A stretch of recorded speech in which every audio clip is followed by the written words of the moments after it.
Harkifuun hordoftoota keenya nageenyi keenya bakka jirtanitti isin haa qabu jechaa odeeffannoo wayitaawaa 325 bara 2025 qindeeffanneen isinitti himaa dursa oduu ijoo. Irree fi gaachanni saba Oromoo WBO'n waraana faashistii Abiy Ahmad irratti tarkaanfii ilaalessaa fudhachuun barame. WBO'n zoonii kibba bahaa aanaa Guunaa fi Martii keessatti injifannoo culuqaa galmeessuu ifoomse. Ajjechaa suukkanneessaan harmee tokko irratti raawwatamuun dhagahame. Kunis fayyadamtoota miidiyaa hawaasaa fi falmitoota mirga namoomaa biratti dheekkamsa jabaa uume. Gochi seenaa keessatti bara Minilik Aanolee fi Calanqootti raawwatame ammas finxaalayyii faannootiin irra deebi'ame. Gareen gochaa bineensummaa raawwatu kun harka ilma Oromoo dhagaa irratti yoo muru viidiyoon mul'isu bahee dheekkamsa kaase. Abiy Ahmad yakka duguuggaa sanyii Tigraayitti raawwateera jedhanii akka hin dubbanne Afrikaa Bahaatti gorsaan muummee ministeeraa obbo Geetaachoo Raddaa himan. Abiy hiriyaa kootii kan jedhan qondaalee TPLF duraanii fi muudamaan bilxiginnaa amma obbo Geetaachoo Raddaa qofaatti Abiy raawwateera jedhanii keessaa fudhanii dubbachuun sirrii akka hin taane himan. Obbo Taayyee Danda'aa irratti himanni kan biraan 3 banamuun dhagahame. Abbaan alangaa dhimma kanarratti miidiyaaleef odeeffannoo jiru kenne. Atileet Faayisaa Leellisaa ani miseensa paartii ta'uuf fedhii hin qabu jedhe. Kana malees addatti paartii deeggaruu fi dhaadhessuu akka hin qabne hime. Warri toora YouTube chaanalii kanaaf haaraa taatan subscribe, like, share gochuudhaan nu carraabbadhaa jechaan gara bal'ina oduutti sin dabarsa. Irree fi gaachanni saba Oromoo WBO'n waraana faashistii Abiy irratti tarkaanfii ilaalessaa fudhachuun barame. WBO'n zoonii kibbaa bahaa aanaa Guunaa fi Martii keessatti injifannoo culuqaa galmeessuu ifoomseera. Irree fi gaachanni saba Oromoo waraanni bilisummaa Oromoo zooniin kibba bahaa aanaalee godina Arsii bahaa Guunaa fi Martii jedhaman keessatti loltoota faashistii Abiy du'aa fi madoon adabuun barameera. Waraanni bilisummaa Oromoo tarkaanfii gaafa 323 bara 2025 aanaa Guunaa ganda Jaawwii iddoo addaa gaara adii jedhamutti fudhateen loltoota bilxiginnaa 5 battiratti ajjeesuun 6 ammoo madeessee qawwee AKM 3 SKS 1 fi hidhannoo 2 irraa hiikachuun dantaa qabsoo bilisummaa Oromootiif galii godheera. Guyyuma kana aanaa Martii ganda Heellaa Gadullaa jedhamutti leellaa wal fakkaataa taasisuun loltoota faashistii Abiy 4 battiratti ajjeesuun 5 madeessee kaan ammoo ari'ee achi baqachiiseera.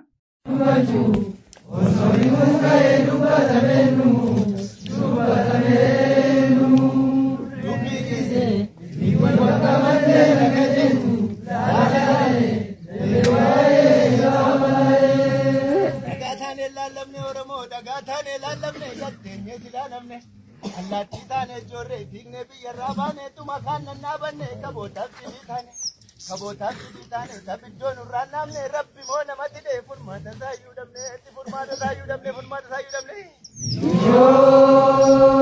Nyaata kaana nyaata mataa kootu na nyaata teenyu na daddalaata ilkaan kootu na seeqa teenyu tan kolfalaata garaa kootu na iyyaa maalle nyaachisuuf laata ija koon na rifata maaluman argaa laata anatu wallaallatee qaama kootu natti hime. Walin nu barana jalan kome kadime lammin kome kadime.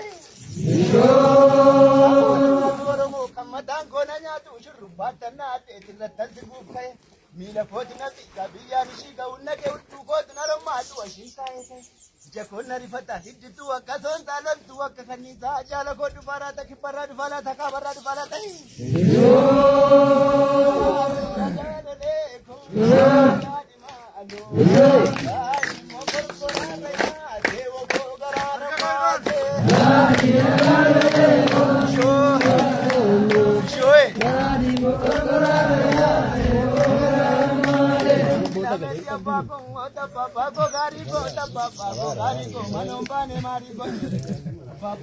Ajjechaa suukkanneessaan harmee tokko irratti raawwatame. Kunis fayyadamtoota miidiyaa hawaasaa fi falmitoota mirga namoomaa biratti dheekkamsa jabaa uumeera. Ajjechaan kun gaafa 323 bara 2025 lixa Oromiyaa godina Wallagga lixaa aanaa Boojjii Coqorsaatti haadha ijoollee kan taate nama Liiknesh Tarrafaa jedhamtu irratti raawwatame. Eenyummaan qaama yakka waraanaa haadha Oromoo kana irratti raawwatee kan adda hin baane yoo ta'u, sababa ajjechaa haadha Oromoo kana irratti raawwateen uummanni naannoo rifaatu hamaa keessa seeneeraa jedhame. Ajjechaa suukkanneessaa haadha Oromoo Aadde Liqinesh Tarrafaa irratti ta'e kanaan qaamni kamuu balaaleffachuu fi dura dhaabbachuu akka qabus gabaafame.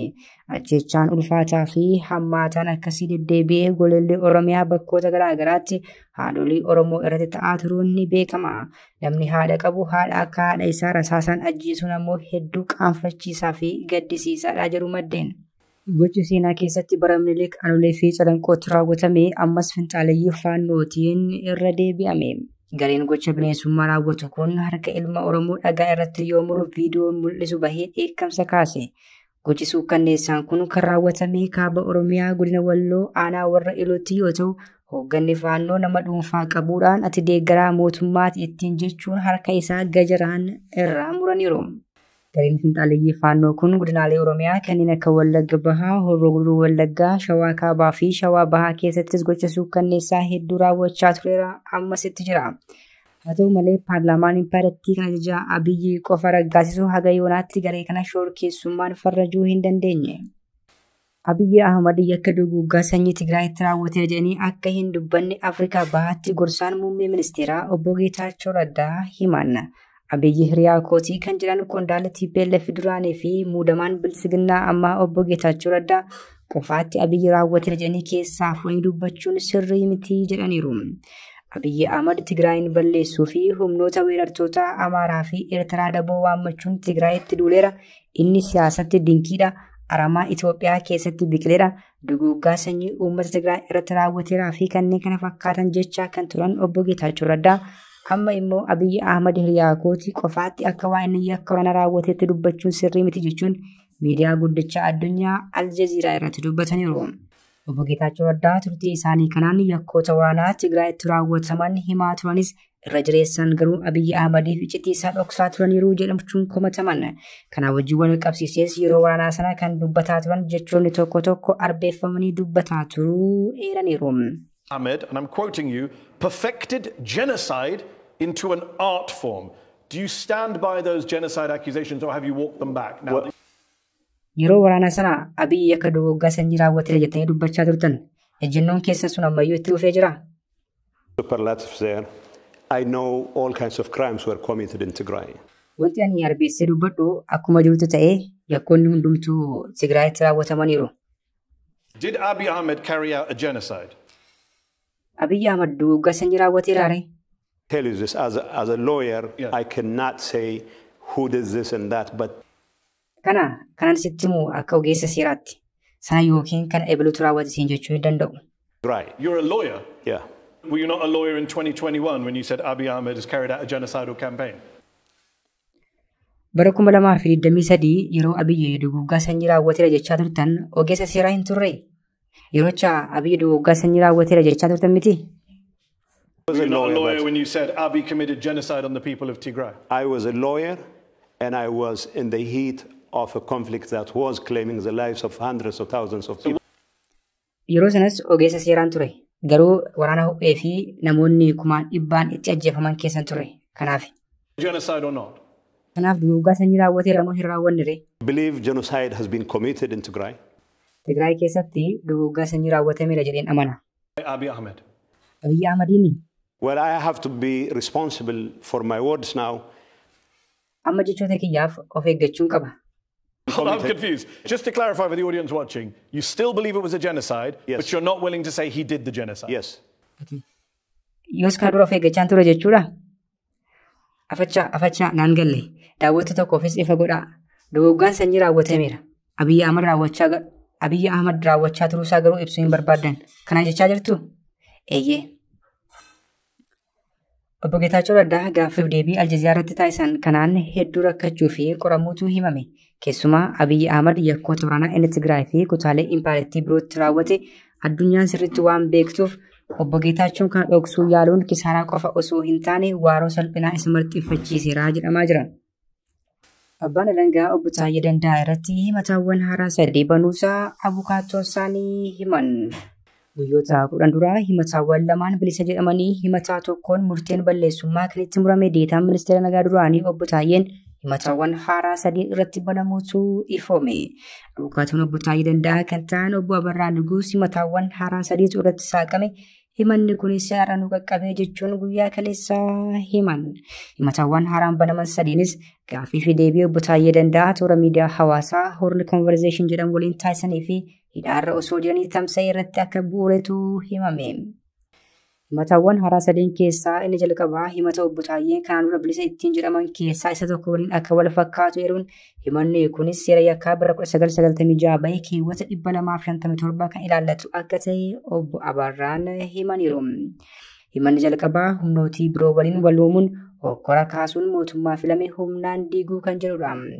Himatawwan haaraa aangawaa duraanii irratti saaqaman keessaa lammaffaa ammoo raayyaa ittisa biyyaa ilaalchisee odeeffannoo sobaa fi dogongorsiisaa ta'e dubbataniiru kan jedhu akka ta'etu himame. Himanni sadaffaan immoo gaaffii fi deebii Horn Conversation waliin taasisanii fi kutaalee sadiin tamsa'e irratti sirna seeraan hundaa irratti duula gochuun yakka mootummaa biyyattii sarbuu kan jedhudha jedhame. Himanni obbo Taayyee irratti saaqame inni lammaffaan seera yakkaa bara 1996 bahee keewwata 337 kan ilaallatu yommuu ta'u, himanni sadaffaan ammoo keewwata 244 akka ilaallatutu dubbatama. Obbo Taayyeen himatamaa dhuunfaa Abiyyi Ahmadii fi hidhamaa isaati jedhamuun irra deddeebiin gabaafamaa ture. Atileet Faayisaa Leellisaa ani miseensa paartii ta'uu fedhii hin qabu jedhe. Kana malees addatti paartii deeggaruu fi dhaadhessuu akka hin qabne hime. Miidiyaa hawaasaa irratti barreeffamoota dheekkamsa qaban inumaa arrabsuun kan guutame katabaa jedhamuun kan qeeqamu Atileet Faayisaa Leellisaan turtii addatti OBN waliin taasiseen miseensa paartii siyaasaa ta'uuf fedhii akka hin qabne hime. Qabsoo qeerroo bilisummaa Oromoo taasisan keessatti biyya hambaatti bakka Itoophiyaa bu'ee fiigetti sagalee uummata isaaf ta'uun yaadannoo jabaa hawaasa biraa kan qabu atileetiin kun dhiyeenya erga paartiin PP aangoo qabatee as garuu waraana bilisummaa Oromoo abaaruu maqaa adda addaa itti moggaasuu fi paartilee siyaasaa mormitootaa jechaan tuqaa ooluun beekama. Namoonni hedduun barreeffamoota inni miidiyaa hawaasaa dhuunfaa isaan tamsaasuun akka itti gaddanii fi itti aaranis ni hima. Kunis akkaataa fayyadama jechoota isaa fi arrabsoo keessa darbaa dubbata jedhamuun ture. Faayisaan erga paartiin PP aangoo qabatee mootummaaf bitamee jedhanii kan qeeqanis jiru. Dhimma kanatti OBN waliin turtii taasise keessatti kan ibsa yoo ta'u, annama maallaqaaf bitamu miti jedhe. Akka Faayisaan jedhetti namni doolaara lakkaa'atu birrii Itoophiyaan hin bitamu. Faayisaan akkana haa jedhu malee isa waliin namoonni akka Weellisaa Habtaamuu Lamuu fi kanneen PP'f bitaman faarsee bultoota jedhamuun ammoo irra deddeebiin qeeqamu. Faayisaan hundarraa Oromiyaan nagaa akka taatuun hawaasa ergaa jedhu dabarseera. Lola Oromiyaa keessatti adeemaa jiru irraas gammachuu akka hin qabne hime. Barreeffamoota Facebook irratti maxxansuun gaabbii akka hin qabne kan hime Faayisaan warri kaleessa na abaaraa ture dhugaa koo baraa jira jechuunis dubbate. Faayisaan dubbii isaa kanaan akka fedhii uummata abaaraa isa ture sanaaf homaa waan itti dhagahamu akka hin jirre dubbateera. Hordoftoota keenya oduu isaatii kanaaf qabannee dhiyaanne kana gammachuu hordoftan ture. Oduu biraan hanga walitti deebinutti nagaatti.